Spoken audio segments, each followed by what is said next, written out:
This is the Lone Crater YouTube. We hope this video helps. You start by making sure power is fully off. Turn the thermostat to off and flip the HVAC breaker. This prevents shorts and saves the control board. Next, remove the faceplate with a screwdriver, but first take a clear photo of every wire connection so you can restore labels later.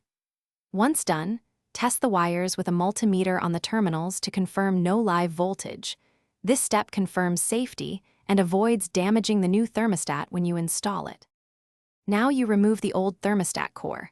Loosen each terminal screw and free the wires without tugging them back into the wall, because retrieving them later is harder. As you release each conductor, attach a label with the letter shown in your photo. This is how you avoid swapping R, W, Y, G, or C. Next, position the new thermostat base on the wall, feed the labeled wires through the grommet, and secure the base so the wiring sits flat and accessible for final hookups. You proceed by inserting each labeled wire into the matching terminal on the new thermostat and tightening the screws just enough to hold them. Over-tightening can damage the terminal.